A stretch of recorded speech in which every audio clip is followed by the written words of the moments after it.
નમસ્કાર મિત્રો, education update ચેનલમાં આપનું હાર્દિક સ્વાગત છે.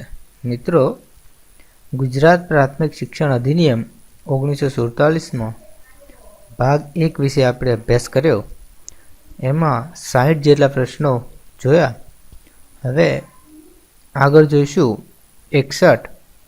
ગુજરાત પ્રાથમિક શિક્ષણ અધિનિયમ 1947માં કુલ કેટલા પ્રકરણ છે?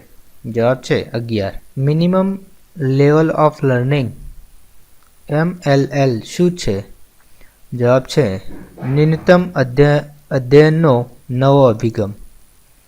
મિનિમમ લેવલ ઓફ લર્નિંગમાં 75-80નો અર્થ શું થાય છે?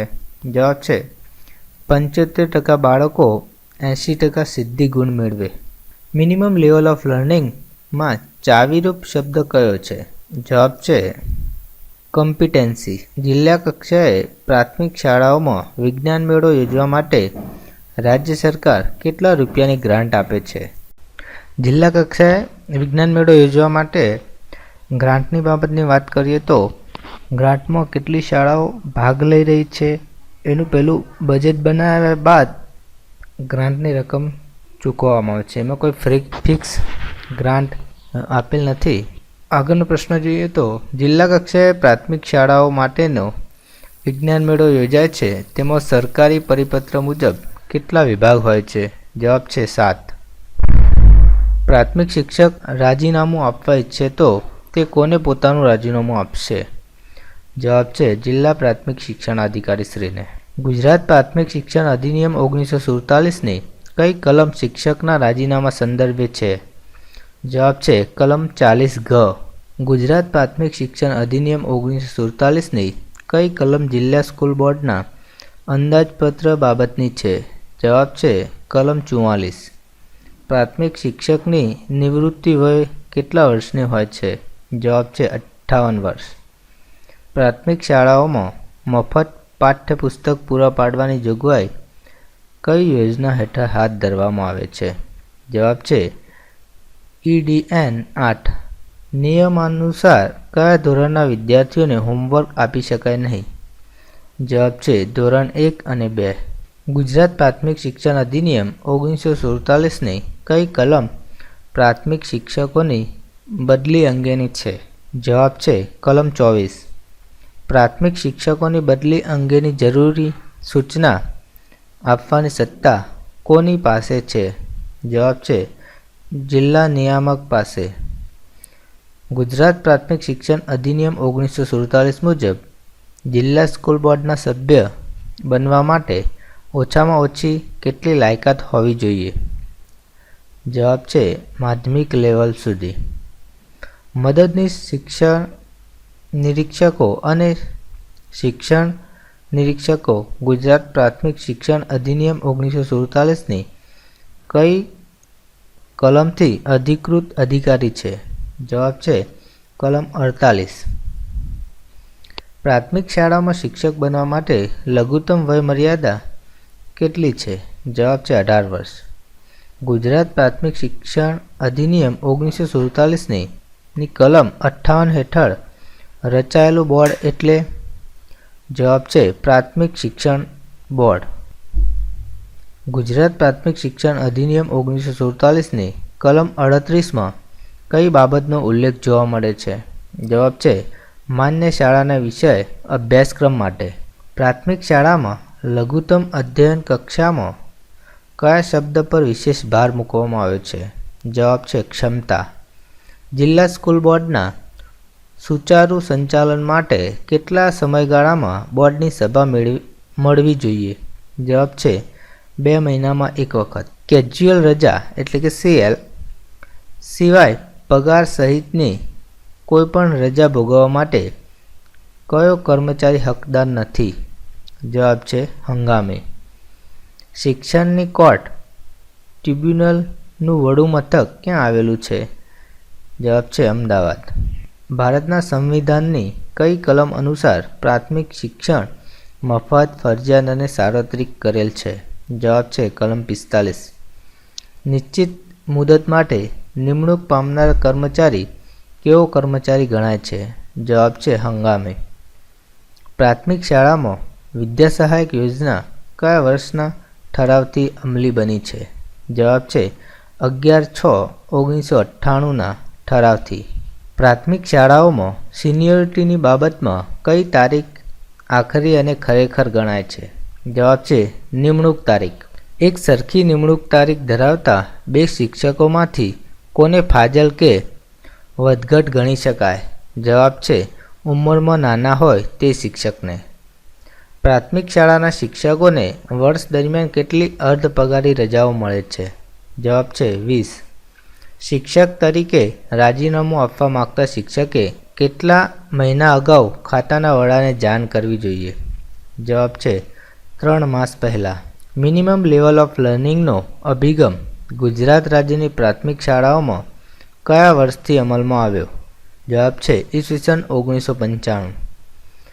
અનુદાનિત ખાનગી પ્રાથમિક શાળાઓને કેટલા હપ્તામાં ગ્રાન્ટ આપવામાં આવે છે? જવાબ છે 3 હપ્તામાં. શાળાના ડેસ્કટોપમાંથી શરતોને અમુક વસ્તુઓને બાદ કરવાની સત્તા કોની પાસે છે? જવાબ છે જિલ્લા પ્રાથમિક શિક્ષણાધિકારી, તાલુકા પ્રાથમિક શિક્ષણાધિકારી. કયો દસ્તાવેજ કર્મચારીની નોકરીનો અગત્યનો દસ્તાવેજ છે? જવાબ છે સર્વિસ બુક. ગુજરાત પ્રાથમિક શિક્ષણ અધિનિયમ 1947નું પ્રકરણ 7 કઈ બાબતનું છે? જવાબ છે માન્ય શાળાઓ. ગુજરાત પ્રાથમિક શિક્ષણ અધિનિયમ 1947ની કઈ કલમ હેઠળ રાજ્ય સરકારને નિયમો કરવાની સત્તા પ્રાપ્ત થઈ છે? જવાબ છે કલમ 63. ગુજરાત પ્રાથમિક શિક્ષણ અધિનિયમ 1947ની કઈ કલમ હેઠળ પ્રાથમિક શિક્ષણ બોર્ડની રચના કરવામાં આવી છે? જવાબ છે કલમ 58. પ્રાથમિક શિક્ષણ બોર્ડ કુલ કેટલા સભ્યોનું બનેલું છે? જવાબ છે 16 સભ્યો. પ્રાથમિક શિક્ષણ બોર્ડમાં કેટલા સભ્યોને જિલ્લા સ્કૂલ બોર્ડ ચૂંટે છે? જવાબ છે 8 સભ્યો.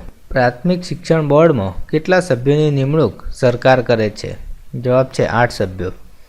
પ્રાથમિક શિક્ષણ બોર્ડમાં વધુમાં વધુ કેટલા સભ્યો સરકારી અધિકારીઓ હોય છે? જવાબ છે 4. પ્રાથમિક શિક્ષણ બોર્ડના સભ્યોની મુદત કેટલા વર્ષની હોય છે? જવાબ છે 3 વર્ષની. ગુજરાત પ્રાથમિક શિક્ષણ અધિનિયમ 1947માં પ્રકરણ 10માં કઈ બાબત છે? જવાબ છે પ્રાથમિક શિક્ષણ બોર્ડ. કઈ કલમ પ્રાથમિક શિક્ષણ બોર્ડની સત્તા અને ફરજો અંગેની છે? જવાબ છે કલમ 59. બોર્ડના તમામ સભ્યો પૈકી ઓછામાં ઓછા કેટલા સભ્યોએ પસાર કરેલ ઠરાવના ટેકાવાળી ભલામણથી ગેરવર્તણૂક બદલ દોષિત સાબિત થયેલ સભ્યને હોદ્દા પરથી દૂર કરી શકાય છે? જવાબ છે 2/3 સભ્યો. રાજ્ય સરકાર કેટલા અધિકારીઓ દેખરેખ અને તપાસણીના હેતુઓ માટે અને સામાન્યતઃ અધિનિયમની જોગવાઈઓને અમલ કરવાના હેતુઓ માટે નિમી શકે છે? જવાબ છે પોતાને જરૂર લાગે તેટલા. કઈ કલમની જોગવાઈ અનુસાર તપાસણી અધિકારીઓ સ્કૂલ બોર્ડની બેઠકમાં હાજર રહી શકે છે? જવાબ છે કલમ 49(1). જિલ્લા પ્રાથમિક શિક્ષણ અધિનિયમ 1947માં નિયંત્રણ અંગેનું પ્રકરણ કયું છે? જવાબ છે પ્રકરણ 9. કઈ કલમની જોગવાઈથી શિક્ષણ નિયામક નગરપાલિકા અને સ્કૂલ બોર્ડ અથવા વહીવટી અધિકારી પાસેથી પ્રાથમિક શિક્ષણ સંબંધી કોઈપણ પત્રક અથવા રિપોર્ટ માગી શકે છે? જવાબ છે કલમ 50. કોઈપણ અધિકૃત નગરપાલિકા, સ્કૂલ બોર્ડ અથવા વહીવટી અધિકારી પાસેથી પ્રાથમિક શિક્ષણ સંબંધી કોઈપણ પત્રક, વિતરણ, રિપોર્ટ વગેરે મંગાવી શકવાની સત્તા કોની પાસે છે? જવાબ છે નિયામક. સ્કૂલ બોર્ડના હુકમોનો અમલ મોકૂફ રાખવાની સત્તા કોની છે? જવાબ છે શિક્ષણ નિયામક. કઈ કલમની જોગવાઈ અનુસાર પ્રાથમિક શિક્ષણ નિયામક સ્કૂલ બોર્ડના હુકમો અમલ મોકૂફ રાખવાની સત્તા ધરાવે છે? જવાબ છે કલમ 51. નિયામક સ્કૂલ બોર્ડના કોઈપણ હુકમ અથવા ઠરાવના અમલ મોકૂફી અંગેનો કોઈ હુકમ કરે ત્યારે તેનો રિપોર્ટ નિયામકે કોને સાદર કરવો જોઈએ? જવાબ છે રાજ્ય સરકારને. ગુજરાત પ્રાથમિક શિક્ષણ અધિનિયમ 1947માં પ્રકરણ 7 કઈ બાબતને લગતું છે? જવાબ છે માન્ય શાળાઓ. ગુજરાત પ્રાથમિક શિક્ષણ અધિનિયમ 1947ની કલમ 46 ક અનુસાર પ્રોવિડન્ટ ફંડ.